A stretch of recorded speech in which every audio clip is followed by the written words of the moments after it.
Autre création, on va parler de littérature.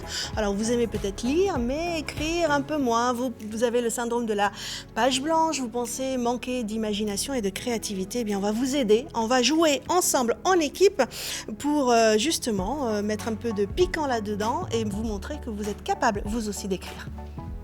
I said, oh my God, I see you walking by. Anne Groisard, vous êtes chargée de production pour le Théâtre de l'Entracte. Il y a un écrivain qui sommeille en nous tous. Alors, l'écrivain peut-être pas, mais en tout cas l'imaginaire. L'imagination D'accord. est ancrée en nous tous et souvent on l'a oublié, peut-être parce qu'on a un peu trop consommé d'écran qui nous coupe de notre imaginaire, pour les jeunes comme pour les adultes, pour les plus vieux, voilà, pour tout le monde. Donc c'est ce qui nous a donné envie de titiller, d'aller montrer à tout le monde que cet imaginaire, on l'a tous. Voilà. Alors c'est une habitude, avant ce jeu de titiller l'imaginaire, vous proposez notamment des récits d'improvisation où vous mettez en scène un auteur qui n'existe pas et un livre qui n'existe pas. Tout à fait, on appelle ça donc récit d'impro. On invite un auteur à parler de son livre devant un public qui a lu évidemment toutes les œuvres de cet auteur, peut-être le premier ouvrage, mais peut-être toute la collection. Et donc le public vient comme ça, sauf que le public ne connaît pas la personne qui est devant lui. Et tout l'enjeu, c'est de créer ensemble, collectivement, un récit. Donc on pose des questions à un auteur qu'on ne connaît pas, sur un livre qui n'existe pas, et petit à petit, ce livre finit par exister grâce au récit qu'on invente tous, c'est ça ? Exactement. Alors évidemment, le fauteur n'est pas tout seul, parce que ça peut être vous, ça peut être Salomé, ça peut être tout le monde qui se prête à ce jeu. Donc il y a deux animateurs qui sont à côté, qui sont en filet sécurité, et qui vont être là pour garantir que le récit aille bien dans un sens. Ils vont partir des idées que le public donne. Par contre, on va toujours être dans une logique, parce que sinon on peut partir aux antipodes et ça fera un récit complètement... Qui n'a ni queue ni tête. Voilà, exactement. Ça peut être délirant, un récit peut être délirant, mais il faut quand même qu'on ait un semblant de récit, et ça tient toujours. Donc, et alors, à la fin de ce moment, vous proposez même au public d'écrire la quatrième de couverture de ce livre imaginaire. Oui. Et voilà, exactement. Donc chacun écrit la quatrième de couverture, donc c'est un moment très amusant, parce qu'on voit si chacun a bien suivi l'histoire. C'est très, très, très rigolo. Parce qu'on a toujours, l'anecdote, c'est qu'on a toujours quelqu'un à la fin qui nous dit, mais alors ça c'était, on l'avait fait à Saumur, et il y a une dame qui se retourne vers le bibliothécaire qui était là et qui lui demande, vous avez ce livre dans vos rayonnages? Oui, et là, elle s'est prise au jeu. Elle s'est prise au jeu, donc c'est assez rigolo. Donc voilà, on fait cette quatrième de couverture, et moi après, une fois l'exercice terminé, je vais faire une jaquette du livre et je l'envoie aux participants. Super. Voilà. Bon, alors là, vous venez pour un autre projet, c'est Scriptor. Là, il est réel. Ouais, il est bien réel. Et l'idée, c'est justement d'aller titiller notre imaginaire et de pouvoir écrire à la fin quelques pages. Alors, c'est pas à la fin, c'est dès le début. Dès le début, on se lance dans le jeu. Il existe des jeux d'imaginaire où on a des images ou alors des mots qui invitent les gens à créer des histoires. Sauf que nous, on a voulu pousser l'aventure plus loin en se disant, c'est chouette d'écrire. Tout le monde écrit. Il y a plein d'ateliers, enfin pas tout le monde, mais beaucoup d'ateliers d'écriture. Mais nous, on voulait vraiment s'amuser en s'écrivant. Les gens s'amusent aussi en s'écrivant. Pour certains, c'est plus laborieux, mais on peut aussi s'amuser. Et nous, on s'est dit, c'est sympa d'écrire, mais il faut rajouter du piment à ça, parce que la vie d'écrivain n'est pas un long fleuve tranquille, à part pour certains, mais pour beaucoup, c'est quand même une aventure assez laborieuse. Donc, du coup, on s'est dit, qu'est-ce qu'on peut faire dans un jeu? Donc, on a inventé plein de petites cartes. Donc là, par exemple, on a des personnages, des événements, c'est ça? En fait, on a des cartes histoires. Ces cartes histoires sont de 3 types, spatio-temporel, personnages, événements. C'est la base pour écrire une histoire. L'été, par exemple. Voilà. L'été, pour un spatio-temporel, qu'est-ce qu'on a en événement, par exemple? Moi, j'ai un cuisinier touché d'agueusie, donc qui n'a plus de goût. Voilà, qui n'a plus de goût. Ah bah, c'est pour vous, c'est votre histoire.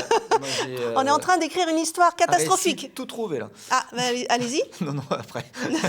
Ah bon? Mais non, dites-nous. Non, mais il faut que j'y...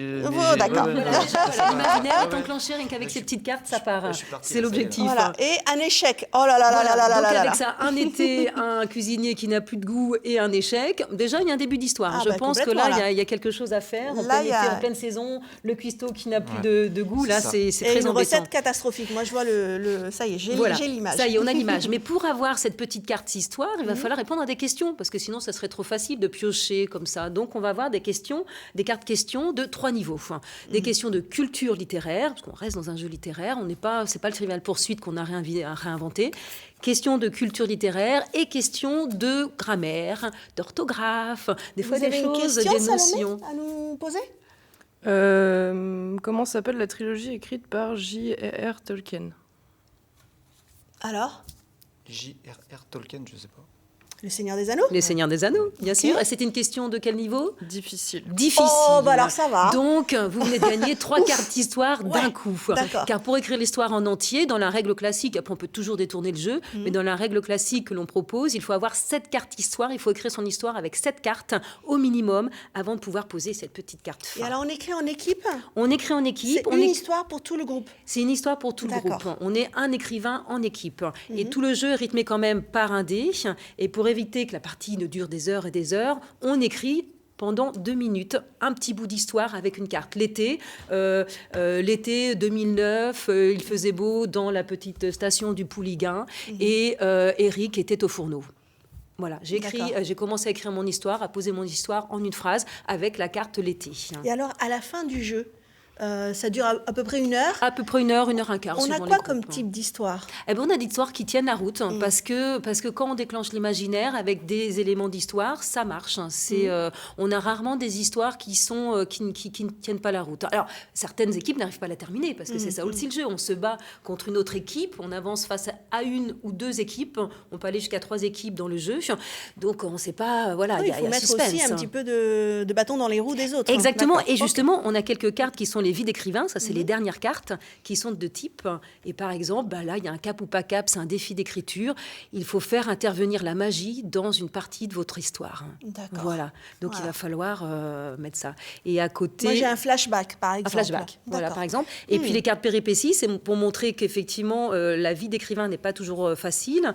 Votre fichier a été mal enregistré, vous venez de perdre le tout dernier chapitre écrit. D'accord. Moins donc, 3 tout- points Ok. qui vont se comptabiliser ou se soustraire à la fin du jeu. L'idée, c'était aussi de donner envie aux jeunes de se mettre à l'imaginaire et voilà. C'est pour leur montrer qu'ils avaient un imaginaire, qu'ils ont un imaginaire aussi, parce qu'on est vraiment parti du récit d'impro qu'on faisait en collège, et les jeunes étaient très limités. On se disait, c'est pas possible, ils disent tout le temps la même chose, c'est gore, et pourtant ils ont un imaginaire. Donc Henri Mariel, qui est notre directeur, avec Jean-Louis Bailly, qui est auteur, se sont dit, on va créer un jeu de société littéraire. Et c'est de là qu'est titiller venue la l'idée. curiosité. Voilà. Est-ce que ça vous donne envie de jouer, Alexandre? Ouais, carrément. Ouais, Ouais, c'est vrai. Oui, si, oui, Bon, tout à on fait, a un ouais. début d'histoire. On essaie d'écrire quelque chose. Et comme en plus tout le monde sait que Paul Bocuse disait avec les grands cuisiniers, enfin c'est en goûtant sa cuisine qu'on devient un grand cuisinier. C'est père adage, hein. Donc là, Eh ben voilà. quand on est atteint de aïeusie. Mais comme mon cuisinier est heureux, il va faire quand même un plat merveilleux. Ah ben c'est ça. À la fin, ça se terminera bien. Voilà, c'est J'en ça. suis certaine. Merci beaucoup. On peut se le procurer sur votre site internet pour le moment. Voilà, sur Et- le site internet, et la compagnie de l'Entracte est quand même la compagnie qui s'occupe du théâtre La Ruche, place Viarme, et donc il est disponible et on peut venir Aussi le à voir Nantes, à en La direct. Ruche, place Viarme. Parfait. Merci beaucoup.